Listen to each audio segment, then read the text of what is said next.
శాసనసభ్యులు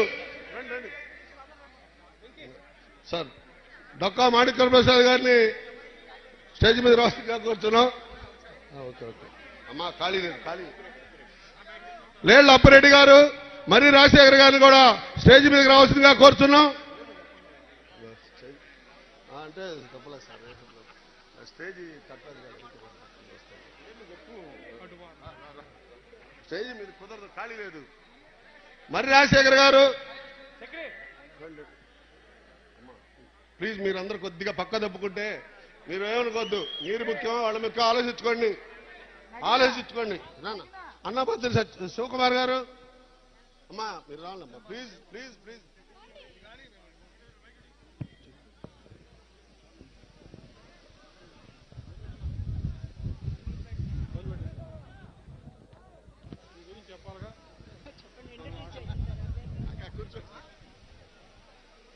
అందరికీ నమస్కారం. ఈ నియోజకవర్గానికి పెద్దలు కత్తెర సురేష్ కుమార్ గారిని వేదిక మీదకి రావాల్సిందిగా కోరుతున్నాం.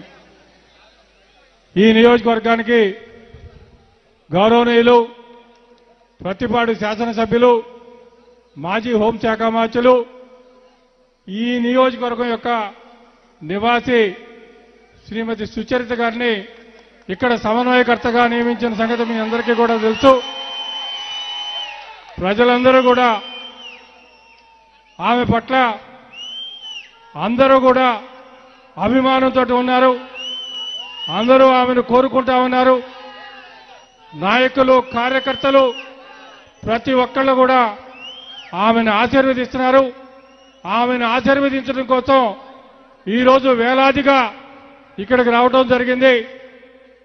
ఈ సామాజిక సాధికార యాత్రకి ఈ సభకి అధ్యక్షత వహించవలసిందిగా ఆమెను కోరుతూ కార్యక్రమాన్ని ముందుకు తీసుకెళ్లాలని చెప్పి కోరుతున్నాం.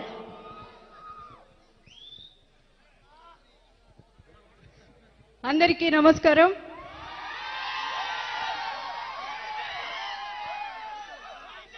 పెద్దలు అయోధ్య రామిరెడ్డి గారు, నంబూరి శంకర్రావు గారు, శివకుమార్ గారు, అప్పిరెడ్డి గారు, రోసయ్య గారు, మీరందరూ కూడా బ్రహ్మానందరెడ్డి గారు అందరూ కూడా వేదికను అలంకరించవలసిందిగా కోరుతూ ఉన్నాను. ఈరోజు సామాజిక సాధికార బస్సు యాత్ర సందర్భంగా మనకు ముఖ్య అతిథులుగా విచ్చేసినటువంటి పెద్దలు రాష్ట్ర మంత్రివర్యులు శ్రీ జోగి రమేష్ గారు, బాపట్ల ఎంపీ గారు నందిగం సురేష్ గారు, మరొక ముఖ్య మంత్రివర్యులైనటువంటి ఆదిమూలపు సురేష్ గారు, ఎమ్మెల్సీ గారు పోతుల సునీత గారు, మరి ఎంతో కాలం ఇక్కడ పనిచేసి మాజీ మంత్రివర్యులు మన జిల్లా అధ్యక్షులైనటువంటి మాణిక్య ప్రసాద్ గారు, అలాగే మరొక ముఖ్యులు ఇప్పటి వరకు మన సమన్వయకర్తగా ఉన్నటువంటి సోదరులు సురేష్ గారు, మందపాటి శేషగిరిరావు గారికి, అలాగే మన స్థానిక నాయకులు, మరి ఇక్కడ సర్పంచ్గా జీవితాన్ని ఆరంభించి మరి 2 సార్లు గుంటూరు తూర్పు శాసనసభ్యులుగా ఉన్నటువంటి ముస్తఫా గారు, వేదికలు అలంకరించినటువంటి ఇతర మండల అధ్యక్షులు, జడ్పీటీసీలు, ఎంపీపీలు, నాయకులు, విచ్చేసినటువంటి కార్యకర్తలు, అభిమానులు అందరూ ఎంతో కోలాహలంగా సాగుతున్నటువంటి ఈ బస్సు యాత్రకు విచ్చేసినటువంటి మీ అందరికీ, మీడియా వారికి పేరు పేరున హృదయపూర్వక నమస్కారాలను తెలియజేస్తూ, డాక్టర్ బిఆర్ అంబేద్కర్ గారు చెప్పినటువంటి సామాజిక న్యాయం ఏదైతే ఉందో దానిని అనుసరిస్తూ మన గౌరవ ముఖ్యమంత్రి వర్యులు పాలన చేపట్టిన వెంటనే సామాజిక న్యాయానికి శ్రీకారం చుట్టడం జరిగింది. మరి నేను ఇక్కడ 2006లో జడ్పీటీసీగా నా రాజకీయ ప్రస్థానం ఫిరంగిపురం మండలం నుండి మొదలుపెట్టి దివంగత మహానేత డాక్టర్ వైఎస్ రాజశేఖర రెడ్డి గారి ఆశీస్సులతో నేను ప్రతిపాడు శాసనసభ్యురాలుగా వెళ్ళడం జరిగింది. అక్కడ ప్రజలు ఆశీర్వదించి నన్ను 2009లో డాక్టర్ రాజశేఖర రెడ్డి గారి ఆశీస్సులతో మొట్టమొదటిగా ఎమ్మెల్యేగా చేయడం, తదనంతర పరిస్థితుల్లో రాజశేఖర రెడ్డి గారు మరణించిన పిమ్మట వైఎస్ జగన్మోహన్ రెడ్డి గారి వెంట నడుస్తూ నా ఎమ్మెల్యే పదవికి రాజీనామా చేసి నేను తిరిగి ఉప ఎన్నికలో వైఎస్ఆర్ కాంగ్రెస్ పార్టీ అభ్యర్థిగా గెలవడం జరిగింది. మరి అక్కడ ప్రతిపాడు నియోజకవర్గంలో కూడా ప్రచారం అప్పుడు చాలా మంది హోమ్ మినిస్టర్ అనేవాళ్ళు. అరే బాబు ఆగండి నాయన, మీ ప్రేమ ఉంటే ఉండొచ్చు, నేనేంటి హోం మంత్రిని ఏంటి అనేదాన్ని. ఎందుకంటే సాధారణంగా ఒక దళిత మహిళగా నేను హోమ్ మినిస్టర్ అనే పదవిని ఊహించుకోవడానికి కూడా నాకు ఇష్టం ఉండేది కాదు. కానీ దాన్ని నిజం చేసి చూపించినటువంటి వ్యక్తి మన ముఖ్యమంత్రి వైఎస్ జగన్మోహన్ రెడ్డి గారు.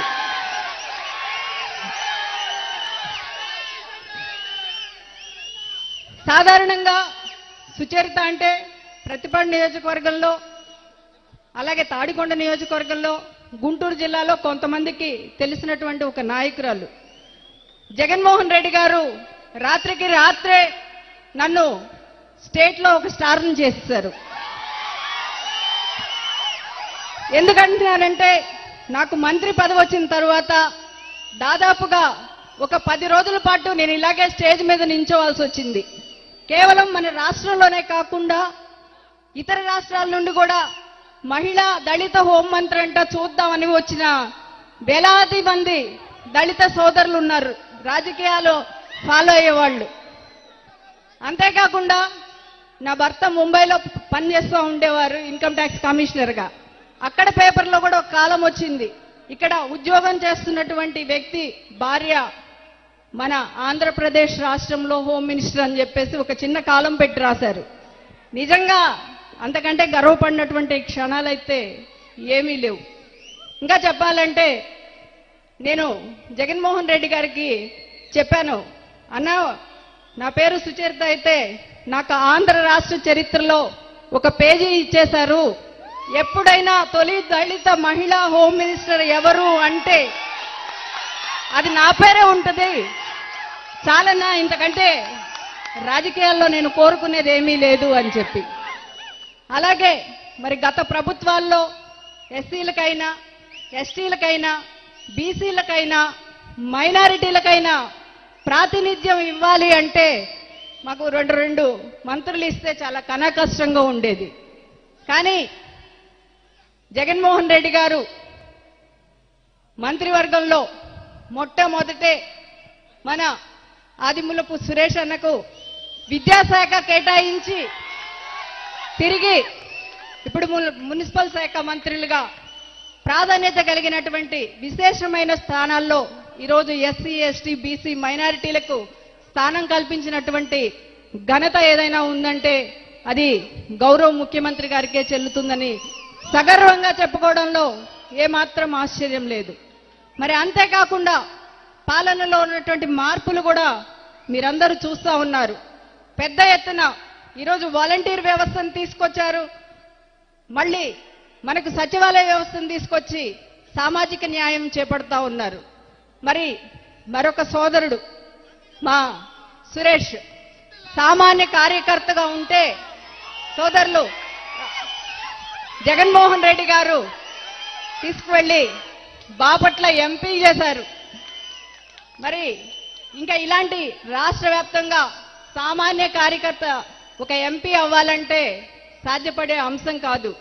అలాగే రాజ్యసభ చూస్తున్నామంటే మరి గతంలో మనం అమ్ముకుంటున్నారని వినపడేది. మరి ఈరోజు బీసీలని, ఎస్సీలని, మైనారిటీలని, ఎస్టీలని గుర్తించినటువంటి ముఖ్యమంత్రి ఎవరన్నా ఉన్నారంటే అది మన వైఎస్ జగన్మోహన్ రెడ్డి గారు. దాదాపుగా మన తాడికొండ నియోజకవర్గంలో ఉన్నటువంటి 1,00,000 మందికి పైచిలుకు దాదాపు 700 కోట్ల రూపాయలు నేరుగా మన ఖాతాల్లోకి జమ చేయడమే కాకుండా మరి ఏదైతే మనకు ఇళ్ల స్థలాలు ఎవ్వరు కూడా 30 లక్షలు 31 లక్ష ఒక్కసారిగా ఇచ్చినటువంటి ఘనత ఏదైనా ఉందా అంటే అది మన గౌరవ ముఖ్యమంత్రి గారికే చెల్లుతుంది. మరి మామూలుగా మనం వింటా ఉన్నాం, సైకో పోవాలి సైకిల్ రావాలి, సైకో పోవాలి సైకిల్ రావాలని చెప్పుకుంటూ తిరుగుతూ ఉన్నారు. మరి మనం అందరం ఉన్నాం. సైకో అంటే ఎవరిని అంటారు? ఎదుటి వాళ్ళకి హాని చేసేటువంటి వ్యక్తిని సైకో అంటాం. ఈరోజు ప్రజలందరికీ న్యాయం చేయాలి, మీ అందరికీ కూడా మరి మేలు జరగాలి. మాకు కులాలతో సంబంధం లేదు, మతాలతో సంబంధం లేదు, ప్రాంతాలతో సంబంధం లేదు, పార్టీలతో సంబంధం లేదు, అందరికీ మంచి చేయాలి అని ఏకైక ఉద్దేశంతో మరి ఈరోజు మంచి చేస్తున్నటువంటి వాడిని సైకో అంటామా? మరి మాకు ఓటేస్తేనే మీరు పథకాలు ఇవ్వండి అని చెప్పినటువంటి వ్యక్తిని మనం సైకో అనాలని ఒక్కసారి ఆలోచన చేయండి. మరి ఉద్యోగాలు లేవు అంటున్నారు. మరి ఒక్కసారిగా సచివాలయ వ్యవస్థని స్థాపించి 1,50,000 ఉద్యోగాలు ఒక్కసారిగా ఇచ్చినటువంటి ఘన చరిత్ర ఎవరిది అంటే అది మన వైఎస్ జగన్మోహన్ రెడ్డి గారిది అని చెప్పుకోవడంలో ఏమాత్రం సందేహం లేదు. ఈరోజు మనం చేసినవి చెప్పుకోలేకపోయినా ఈరోజు ఎక్కడున్నాయంటే ప్రజల హృదయాల్లో ఉన్నాయి. అలాంటి ఒక గొప్ప సమున్నత వ్యక్తి ఈరోజు సామాజిక న్యాయం చేస్తూ మరి ఈ సాధికార బస్సు యాత్రని ముందుకు నడిపిస్తూ ఉన్నటువంటి తరుణంలో మరి మన ముందుకు అనేక మంది పెద్దలు రావడం జరిగింది. వారు ఈ సామాజిక న్యాయం గురించి చెప్తారని తెలియజేసుకుంటూ ముందుగా మన